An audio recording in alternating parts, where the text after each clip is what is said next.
All right. Hey, Haley here with Frank Turner. Say hello. Hi there.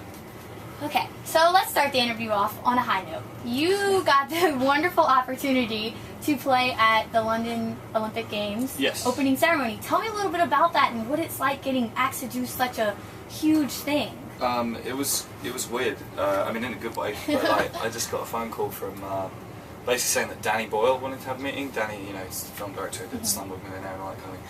And I knew that he was doing the opening ceremony, but I sort of thought that there must be something else he wanted to talk about. Do you know what I mean? You don't sort of think there's going to be something to do. And like, you know, the other bands doing it, you know, sort of Arctic Monkeys, Paul McCartney, people like that, are kind of genuinely kind of like massive acts in a way that I'm not. And so it was pretty disarming. Basically, Danny's a huge fan, like really like kind of slightly stalkerish super fan, in a cool way, but like he not as in like he knows the songs I've had on the radio, like he knows on the B-sides and he knows, you know. Yeah. And he was like, yeah, you know, come and he said he felt like I fit into what he was trying to say about Britain and all the rest of it. So I went down and yeah, and I mean the actual thing it was quite a lot of hassle. We had like 2 months of rehearsals. We had all this like security stuff. Everyone had to get like, you know, cleared by they had to check me like terrorists basically. So there was that. And then the actual gig was odd because we were on a fake hill playing to a bunch of sheep. But I mean, it was an amazing thing to be part of, and I mean, I'm really not like nationalistic or patriotic particularly myself, but it kind of stirred a flicker of something in me. Like, you know, it's the only Olympic Games in my country in my lifetime, so it's good to be part of. How did you said you had like 2 months preparation? What did you have to do over those 2 months that took so long? Well, it wasn't 2 months solid, but I mean, it was over a 2 month period. We were doing kind of 2 or 3 days a week. I don't know. I mean, part of it was just it was insanely kind of well drilled rehearsal-wise. People who work in kind of film generally are much more uptight about that kind of thing than people who work in live music. Live music's a lot more kind of seat a bit pants, you know what I mean? But yeah, I mean, just lots of coming going in the stadium, sort of planning where we were going to play, what songs we were going to play, and rehearsing endlessly. But it was, you know, again, it was good to be part of it. I think the funny thing was because did you see the opening ceremony, like the full thing? So there's all this really trippy stuff going on.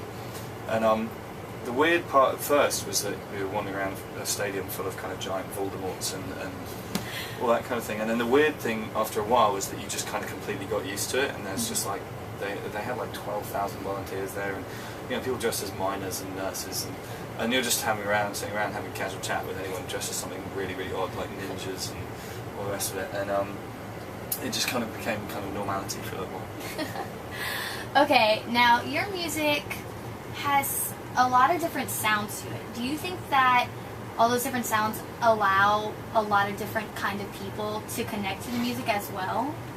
I guess so. I mean, I don't want to get too far into kind of trying to demographically analyse my own sort of like audience, because I think that's how musicians disappear up their own arse quite quickly.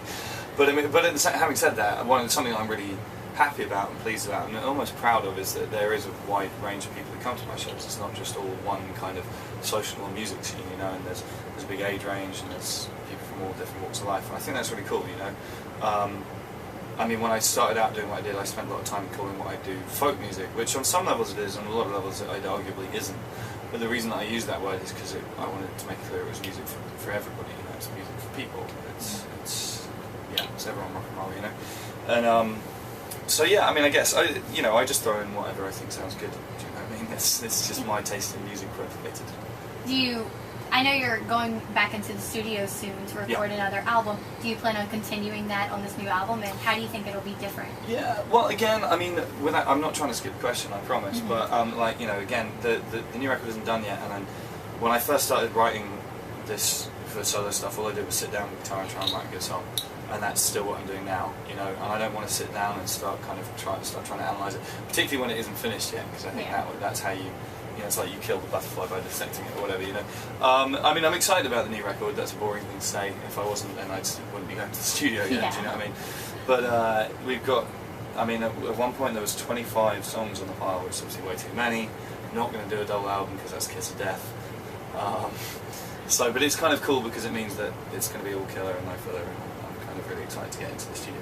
How you said you have 25 songs like right now. How do you narrow that down to the 10, 12, however many you're going to put on the album? It's tough. It's very tough. It gets quite emotional for me actually. That sounds melodramatic, but it's true. It's like, I mean, sometimes some of it's obvious. Like some songs you're like, this is just not very good.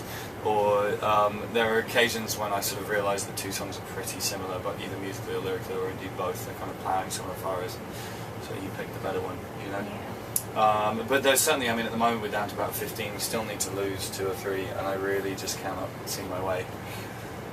Do you ever ask your friends for like advice, like, oh, what do you guys think of this song? Or kind of. I mean, I've got the guys in my band who are part of it. I've got obviously sort of my management and stuff, and we're working with a producer called Rich Costi, who is an amazing producer who's made some incredible records, and he obviously has input as well.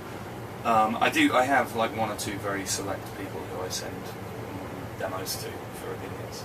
But it's part of the reason it's so select is because I 100% trust them not to let that music get anywhere else. Do you know what I mean? But it's also because they're people I've known for a long time who are not afraid of speaking the truth to me and going, this song sucks. Yeah. So.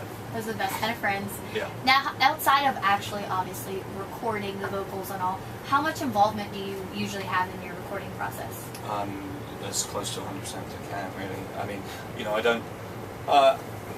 I write the songs, the arrangements are kind of collaborative between me and the guys in the band. I mean, it's more them because they're the ones playing it, and they're all better at their individual instruments than I am.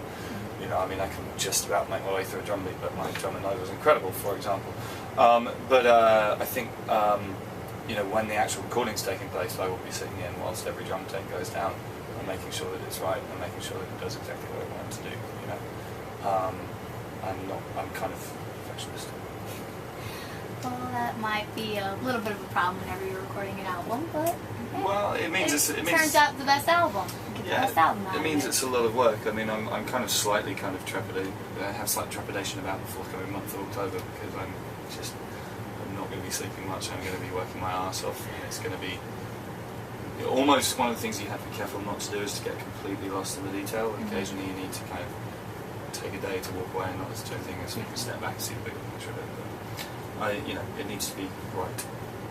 Alright, well, as we can tell from not only your accent, but like you said earlier, performing at the London Games and all, how is touring here in the US and touring back home, how is it different?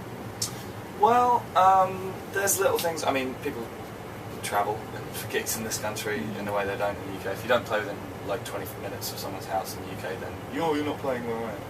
And it's like, really, like, come on.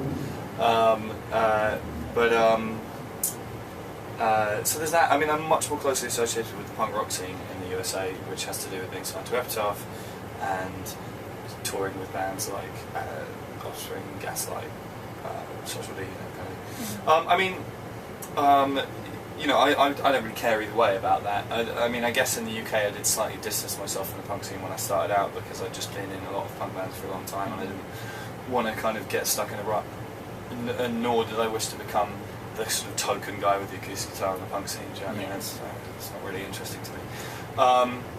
But I mean, I don't know, there's part of me that sort of feels like Western audiences, if you like, are much more muchness sort of between, say, you know, Germany and Scandinavia and the UK, Australia and America and Canada, you're in sort of ballpark. I mean, I've done touring in Russia, Eastern Europe, China, Poland, like Israel, places like that, you know, and it gets kind of wilder, or certainly more different in those places. Well, you've definitely had the opportunity to tour in many different places, and we really look forward to seeing you tour in more places. But do you have any last words you'd like to say to anyone that's watching or listening? Yeah, come to a show, come say hi. I always hang out after shows to say hi. I never want to be removed from the people who come to my gigs. I go to gigs when I'm not on tour, so come say hi. Bye, guys.